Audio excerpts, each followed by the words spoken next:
안녕하세요. 하늘땅입니다. 이번에는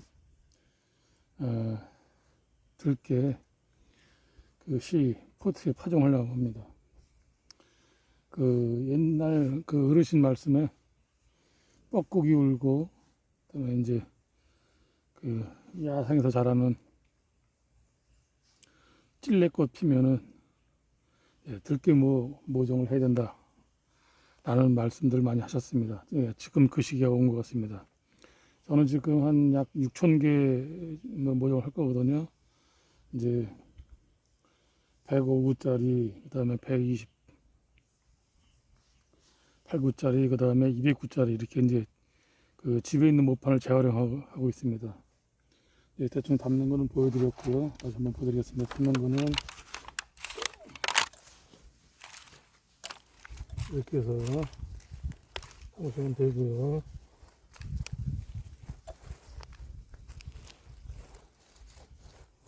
살짝 눌러줍니다. 살짝. 이 상토는 원형 상토인데, 이 상토를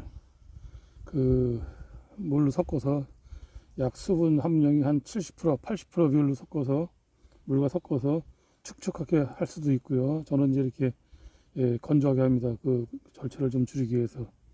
장단점이 있는데, 물과 섞어서 상토를 만들면 추후에 이제 별도로 이제 물을 안 줘도 할 수 있는, 싹이 날 수 있는 조건이 되겠죠. 그렇게 하는 방법이 있고, 저처럼 이렇게 하면은 담기도 편하고 합니다. 그 다음에 복도도 편하고. 그래서 저는 이렇게 하고, 또 한 다음에 반드시 이제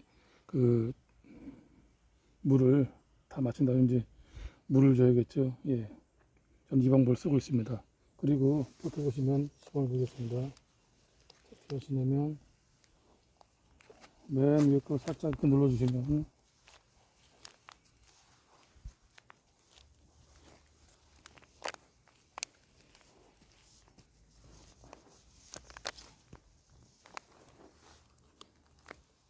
이렇게 구멍이 나옵니다. 이렇게 구멍이 나오면은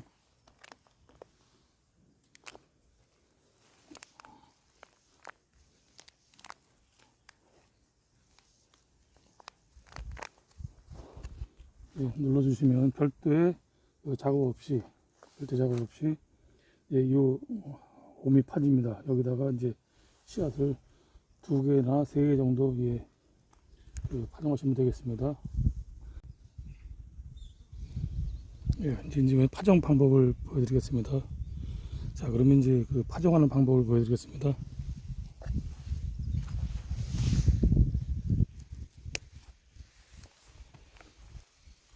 이 105구짜리 이렇게 홈을 만들어 놓은 상태인데요. 시중에 농협에 가면은 이제 대여도 해주고 그러는데, 들깨 파종기가 있습니다. 하나하나 2개 정도 들어가 있어요. 파종기가 있는데, 저 같은 경우는 이런 경우를 씁니다. 이 근형 안에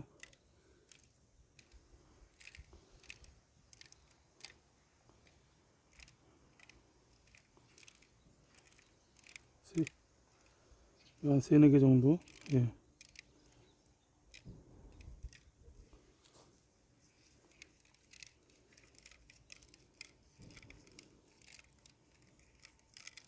나중에 이거 발화 확률을 생각해서 딱 한두 개 놓지 마시고 한 3개나 4개 정도 주시는 게 좋습니다. 그리고 나중에 어느 정도 자란 다음에 솎아내시거나 이제 가위로 이제 잘라내시면 되겠죠. 섞는 것도.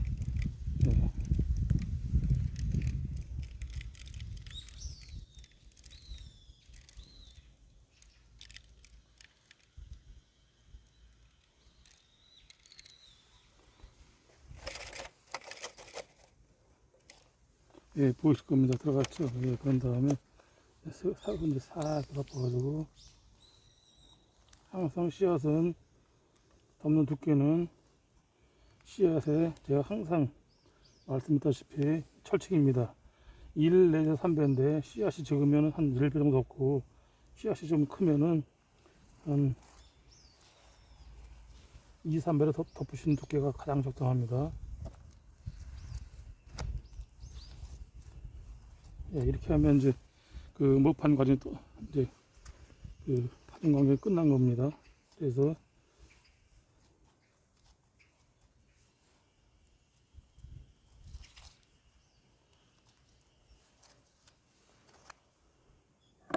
보이셨죠? 예, 이렇게 하는 방법입니다.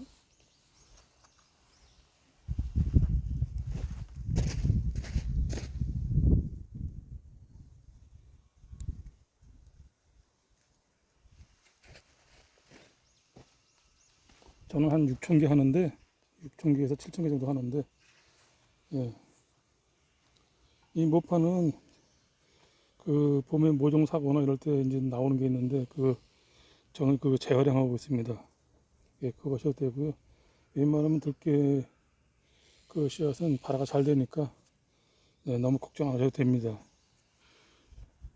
그리고 보시면 포트를 깔고 제가 옆에다가, 예, 바람이 안 들어가도록 이렇게 이제 흙을 메꿨는데요. 이제 나중에 보시면 압니다. 이게 왜 제가 이런 말 설명을 드렸는지, 또 왜 이렇게 마무리 했는지. 그냥 놔두시면 나중에 이제 그 좀 발화가 돼서 그 싹이 올라왔을 적에 이 보습 효과가 떨어집니다. 이 사이로 바람이 들어가서 이쪽은 또 쉽게 또 이렇게 말라서 시드는 경우가 있기 때문에, 예, 바람 들어가는 것을 방지하기 위해서 이렇게 마무리를 이렇게 했습니다. 참고하시면 되겠습니다. 저는 이제 이렇게 완성했습니다. 이게 한 7,000구 정도 됩니다. 7,000구 정도 되는데, 이렇게 마무리해서 이렇게 이제 그 부직포를 씌워놨습니다. 부직포를 이렇게 이제 씌워도 되고, 그다음에 차광망을 씌워도 되는데, 그 차광망을 씌울 경우에는 이제 이게 또 낮에 온도가 또 지나치게 높으면 이것이 또 발화가 또 잘 안 되는 경우가 있습니다. 그래서, 예, 보습 효과만 주로 주려고 이렇게 이제 하얀 그 부직포를 사용했거든요.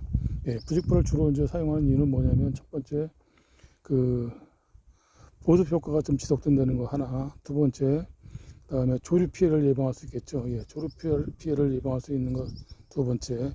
그다음에 위에서 물을 줄 적에 이제 이제 물을 좀 세게나 많이 주게 되면 이제 땅이 그저 상토가 워낙 가볍기 때문에 패어날 경우가 있습니다. 그것을 예방하는 그 효과도 있습니다. 예.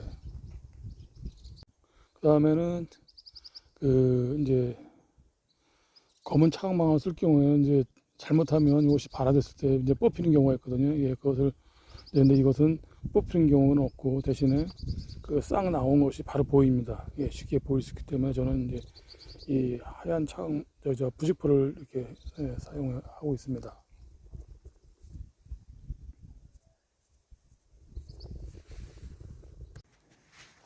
이제 물을 줄 건데요. 그 물 주는 요령은 한 번에 푹 주지 마시고 살짝 물기가 덮여서 흙이 눌러진다는 개념으로 한번 주시고, 그 다음에 또 한번 주시는 것이 좋습니다. 왜냐하면 한 번에 물을 많이 주게 되면 혹시 씨앗이 그 흐르는 물에 흘러내리거나 다른 이동할 수가 있습니다. 따라서 그 물을 주실 때는 혹시 조를 주실 경우에는 세류, 그러니까 그 물이 강하게 나오는 조류 있죠. 예, 그걸 사용하셔서 한 번에 많이 주시지 마시고 흙이 약간 눌러진다는 개념으로 한번 살짝 주시고, 그 다음에 완전하게 밑에까지 물이 들어갈 수 있게끔 그렇게 해주시면 되겠습니다.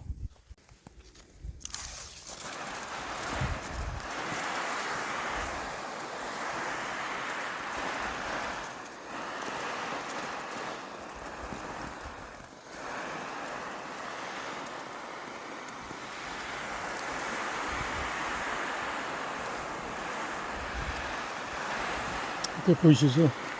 네, 이렇게 해서 살짝 위에 물을 묻게끔 주시고요.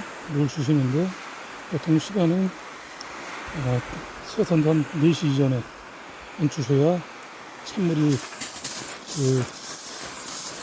아니고, 보통 한 10도면 되겠죠. 예.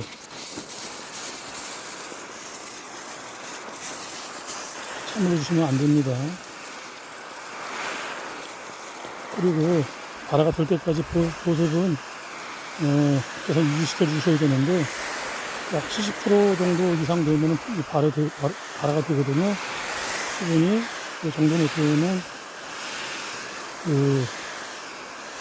다른 걸로 비교해보면, 상태 같은 거 비교해보면, 주먹을 쥐었다가 놓으면 이렇게 뭉쳐져 있습니다. 그 상태가 수분이 보통 75%, 70% 됩니다. 예.